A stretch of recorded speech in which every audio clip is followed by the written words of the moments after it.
সংগ্রামী তাওহীদি জনতা, আজ স্পষ্ট ভাষায় আমরা বলতে চাই, শেখ হাসিনার প্রতিশোধের রাজনীতি পরাজিত হয়েছে, তার বিভাজনের রাজনীতি পরাজিত হয়েছে।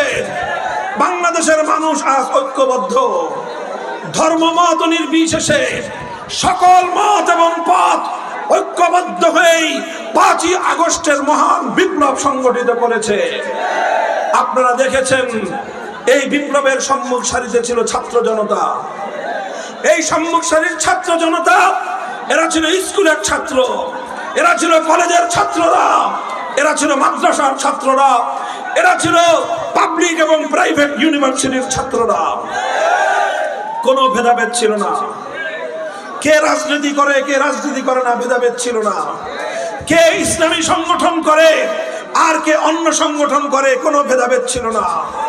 সকল ভেদাভেদের ঊর্ধ্বে উঠে ফ্যাসিবাদের মোকাবেলায়, জুলুমের মোকাবেলায় বাংলাদেশের মানুষ আবার নতুন মুক্তিযুদ্ধে ঝাঁপিয়ে পড়েছিল।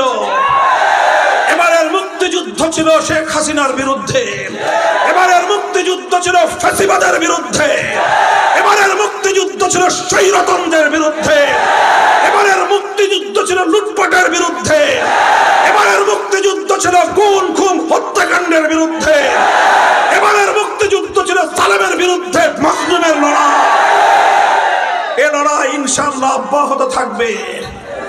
পরিষ্কার ভাষায় বলতে চাই, শেখ হাসিনা বাংলাদেশের মানুষকে হত্যা করে, সহস্রাধিক মায়ের বুক খালি করে, তারপর বাংলাদেশের 1 ইঞ্চি নৌপথ, 1 ইঞ্চি সড়ক পথ শেখ হাসিনাকে বরণ করে নেয়নি, বরং সে আকাশে উড়াল দিয়ে নরেন্দ্র মোদীর কোলে গিয়ে ঝাঁপ দিয়ে পড়েছে। ওই জায়গাটাই ছিল তার আশ্রয়স্থল। প্রমাণ হয়েছে, বিগত 15 বছর বাংলাদেশের জনগণের অধিকার হরণের পিছনে নরেন্দ্র মোদী দাদাবাবুদের হাত ছিল। পরিষ্কার বলতে চাই, বাংলাদেশের মানুষের অধিকার নিয়ে আর ছিনিমিনি খেলবার চেষ্টা করবে না। ভারত খান খান হয়ে যাবে। আমার দেশের মানুষের অধিকার ছিনতাই যদি করতে চাও, তোমার দেশের অখণ্ডতা তুমি রক্ষা করতে পারবে না। তুমি মনে রেখো, 18 কোটি মানুষকে তুমি দাবায় রাখতে পারবে না।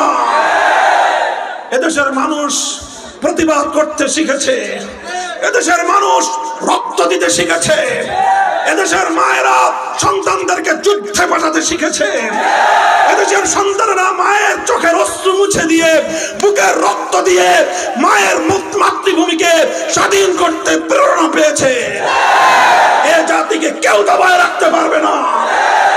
আন্তর্জাতিক সাম্রাজ্যবাদী শক্তিগুলোকে বলতে চাই, যদি তোমরা আমাদের সহায়তা করতে চাও, আমরা স্বাগত জানাবো।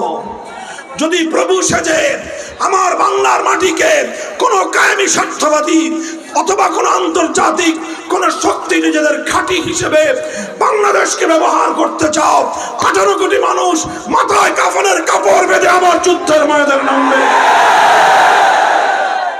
সংগ্রামী সাথী ও বন্ধুগণ, আমি আপনাদেরকে আহ্বান জানাই, ইনশাআল্লাহ আমাদের যেই সংগ্রাম শুরু হয়েছে, এই সংগ্রাম একটি পূর্ণাঙ্গ বৈষম্যহীন সমাজ গঠনের সংগ্রাম। এই সংগ্রাম ন্যায় এবং ইনসাফ ভিত্তিক সমাজ গঠনের সংগ্রাম। রাষ্ট্রীয় সকল প্রতিষ্ঠানগুলোকে ধ্বংস করে দিয়েছিল। বিচার ব্যবস্থার কথা কি বলবো? নিম্ন আদালত, উচ্চ আদালত, সর্বোচ্চ আদালতের প্রধান বিচারপতি আওয়ামী লীগের দলীয় মুখপাত্রে পরিণত হয়েছিল। পৃথিবীর ইতিহাসে এমন কুলাঙ্গার বিচারপতি পৃথিবীর ইতিহাস দেখে নাই। এই সকল কুলাঙ্গার বিচারপতিদের মাধ্যমে বাংলাদেশ থেকে তত্ত্বাবধায়ক সরকার ব্যবস্থাকে সে বিদূরিত করে দিয়ে, তত্ত্বাবধায়ক সরকার ব্যবস্থাকে বিলোপ করে দিয়ে নিজস্ব একতরফা নির্বাচনের মাধ্যমে 15 বছর পর্যন্ত মানুষের ভোটাধিকার হরণ করেছিল। আর মেগা প্রজেক্টের নামে হাজার হাজার লক্ষ লক্ষ কোটি টাকা পাচার করে বাংলাদেশের মানুষের ভাতের অধিকার ছিনতাই করেছিল। এরপর রাতের আধারে যখন তখন যাকে তাকে তুলে নিয়ে গুম করে লাশ পর্যন্ত মায়ের করে ফেরত দেয় না। বৃহত্তর সিলেটের ইলিয়াস আলীর সন্তান এখনো কাঁদে। আজও পর্যন্ত ইলিয়াস আলীর পরিবার জানে না তার ভাগ্যে কি ঘটেছে। এই বাংলাদেশ যেটা ছিল সোনার বাংলাদেশ, সেই সোনার বাংলাদেশকে বানিয়েছিল সে খুনের বাংলাদেশ। শাইখুল হাদিস আল্লামা আজিজুল হক বলতেন, আজ বাংলাদেশের যে অবস্থা, এখানে নুনের চেয়ে খুনের দাম কম।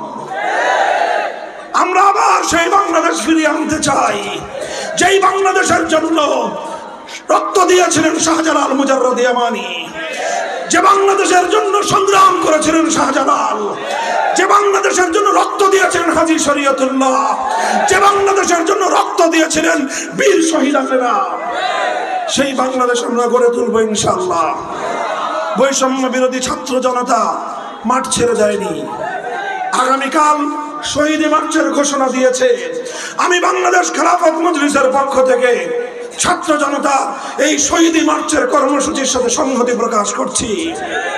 ইনশাআল্লাহ যতদিন পর্যন্ত ফ্যাসিবাদের সকল শক্তি বাংলাদেশ থেকে পরিপূর্ণ মূলোৎপাটন না হবে, ততদিন পর্যন্ত আমাদেরকে রাজপথে অবস্থান ধরে রাখতে হবে। আমরা চাই বাংলাদেশ সকল মানুষের অধিকার প্রতিষ্ঠিত হবে।